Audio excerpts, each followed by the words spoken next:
rakyat dibiarkan kesulitan minyak goreng untuk berminggu-minggu. Ini sebetulnya menurut saya ya sangat kejam, sangat tidak manusiawi. Apakah ini benar-benar murni keserakahan atau ini bisa digolongkan subversi ekonomi?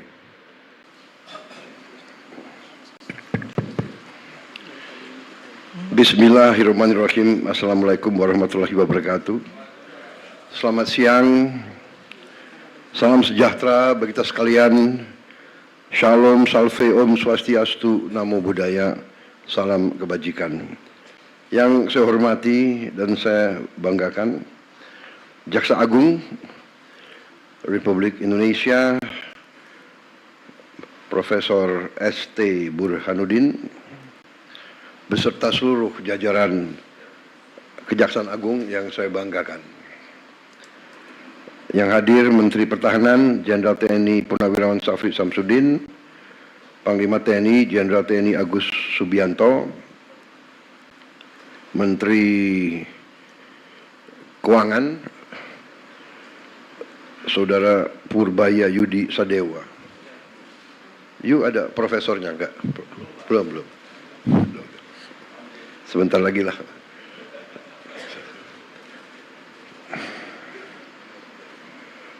Menteri Sekretaris Negara Saudara Prasetyo Hadi. Udah doktor? Belum doktor? Saya juga belum.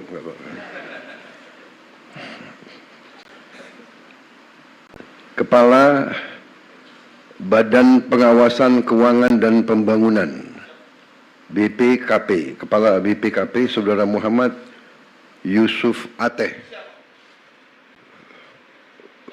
Udah doktor? Oh.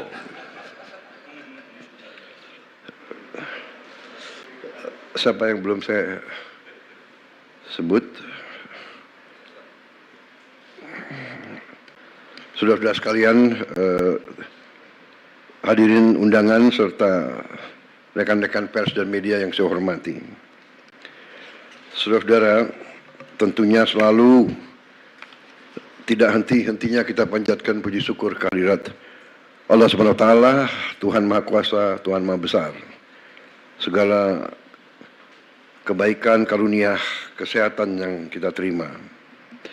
Sehingga hari ini kita bisa hadir di Kejaksaan Agung untuk menghadiri suatu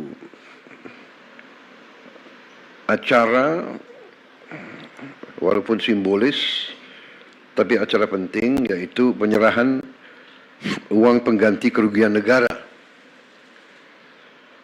sebesar 13 miliar triliun, sorry. Enggak kita bayangkan ya uangnya. 255 miliar 244 juta 538 rupiah dan 149.000 rupiah. Saudara, saya ucapkan terima kasih dan penghargaan kepada semua jajaran, terutama Kejaksaan Agung yang telah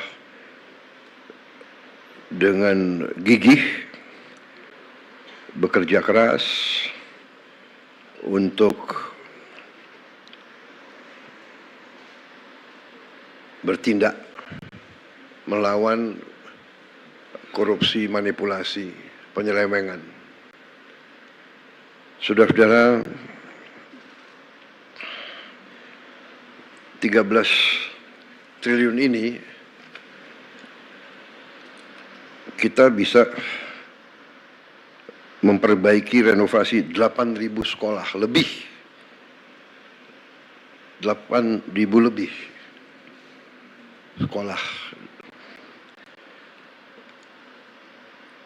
Kalau satu kampung nelayan kita anggarkan 22 miliar, kampung untuk nelayan dengan fasilitas yang selama 80 tahun Republik Indonesia berdiri tidak pernah diperhatikan dan tidak pernah diurus.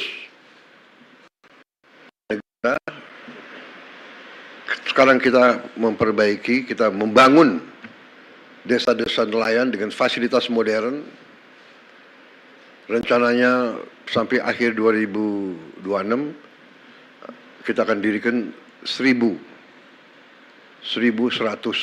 desa nelayan. Tiap desa itu anggarannya 22 miliar. Jadi 13 triliun ini berarti kita bisa membangun 600 kampung nelayan. Satu kampung nelayan itu kepala keluarganya 2.000.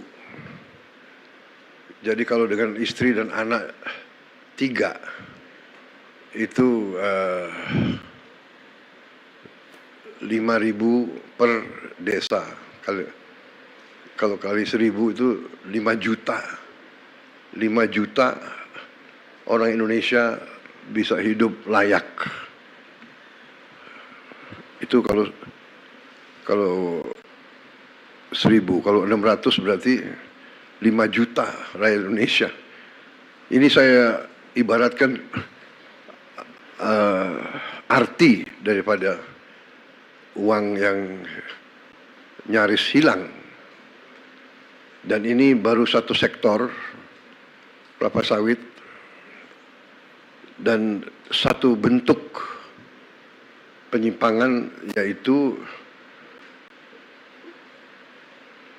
tidak diutamakan atau tidak dipatuhi kewajiban untuk menyediakan kebutuhan bangsa dan negara, padahal ini adalah bumi dan air milik bangsa Indonesia. Hasilnya diambil, dikeruk, dibawa ke luar negeri. Rakyat dibiarkan kesulitan minyak goreng untuk berminggu-minggu. Ini sebetulnya menurut saya ya sangat kejam, sangat tidak manusiawi. Apakah ini benar-benar murni keserakahan atau ini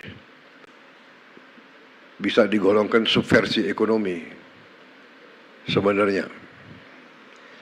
Jadi saya sampaikan penghargaan saya kepada Kejaksaan, terima kasih. Tapi saya ingatkan masih banyak tugas kita, masih banyak tambang yang ilegal. Kerugian kita juga mungkin puluhan triliun kalau tidak ratusan triliun. Kegiatan-kegiatan ilegal sebagaimana dibuktikan oleh kita beberapa saat yang lalu dengan kita hentikan penyelundupan timah dan turunan-turunannya dari Bangka Belitung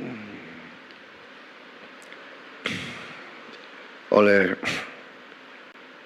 Satgas Penertiban Kawasan Hutan dibantu oleh TNI secara masif dan lembaga-lembaga lain, kejaksaan, polisi juga membantu, bea cukai, semuanya. Itu kerugiannya juga cukup besar.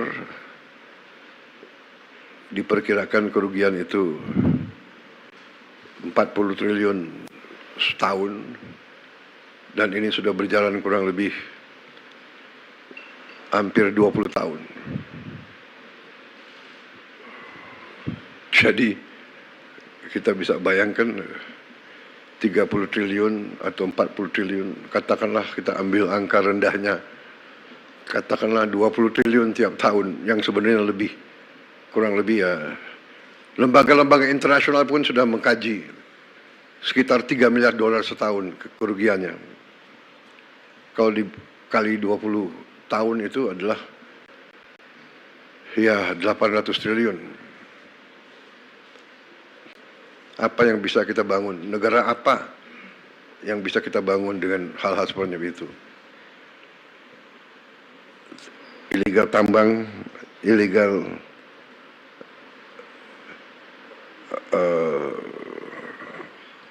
komunitas-komunitas lainnya dengan segala bentuk cara dan modusnya.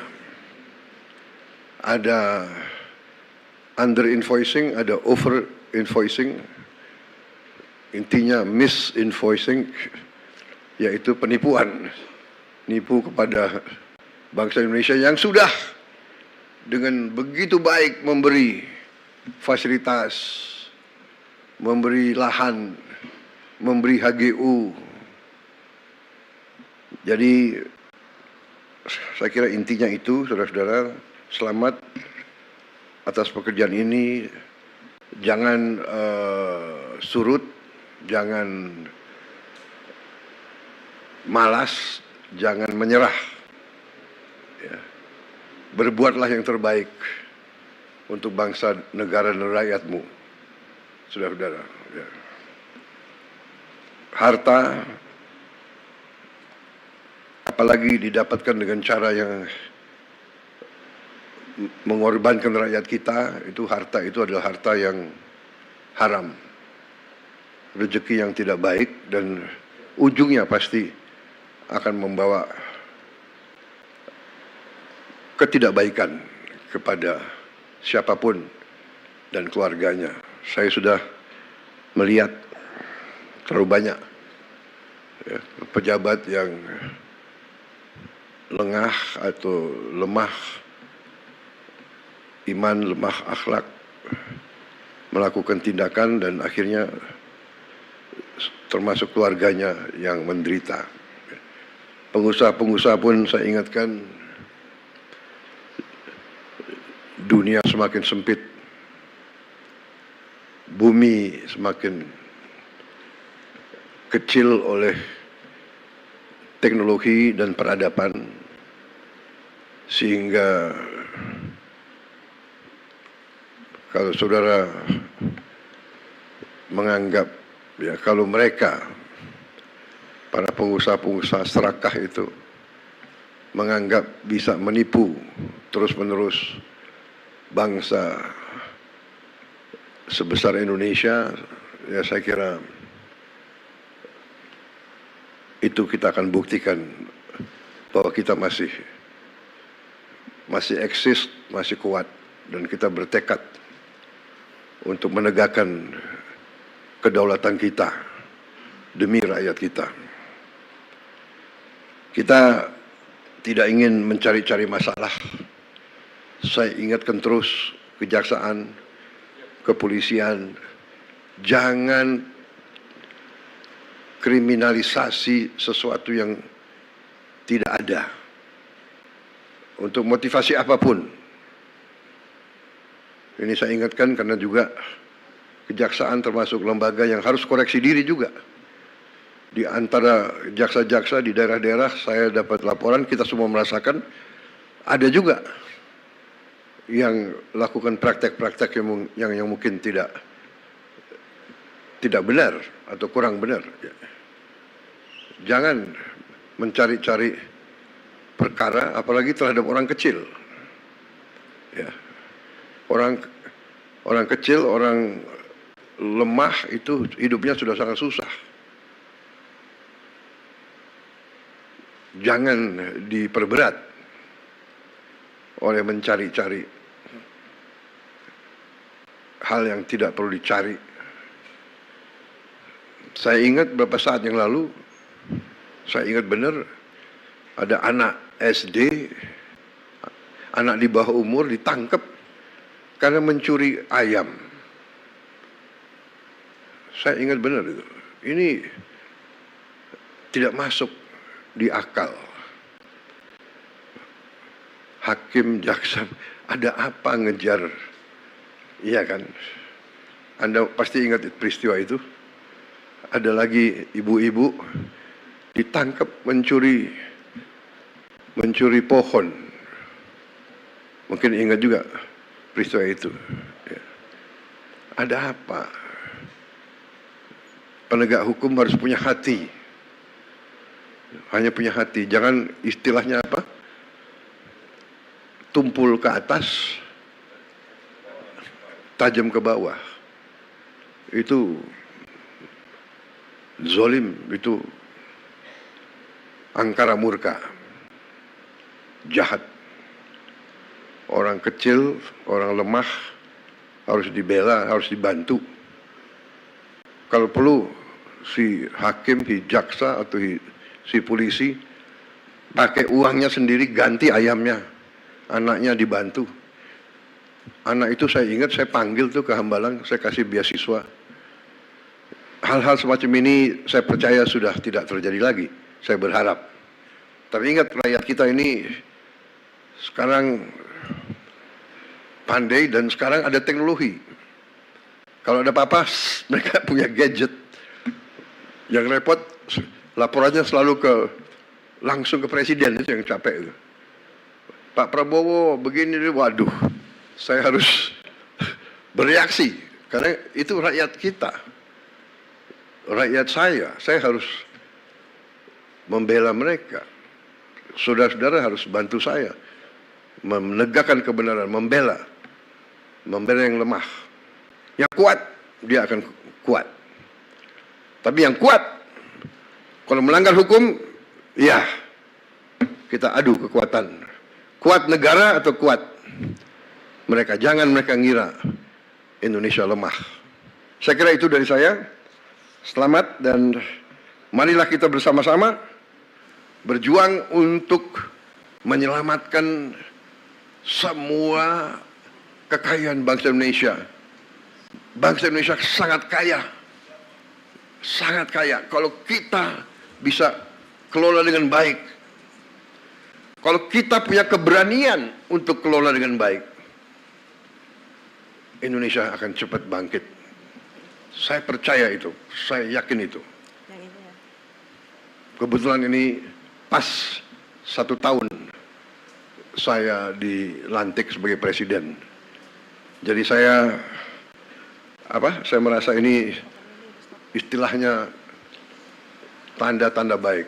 Di hari 1 tahun saya menyaksikan pemerintah Indonesia, kejaksaan sebagai bagian dari pemerintah Indonesia memperlihatkan dan membuktikan kepada rakyat kerja keras, kerja yang gigih, yang berani, sehingga bisa membantu negara menyelamatkan kekayaan. Ingat, kalau kita lihat ini sama dengan 8.000 sekolah kita perbaiki. 5 juta nelayan bisa hidup. 5 juta dengan uang yang ada di sini. Saya ini greget, saya ingin kalau bisa kita kejar lagi itu ya, kekayaan yang diselewengkan. Terima kasih. Selamat bekerja di atas jalan yang mulia. Wassalamualaikum warahmatullahi wabarakatuh. Salam sejahtera, shalom, salve, om, santi, santi, santi, om, namo buddhaya. Terima kasih.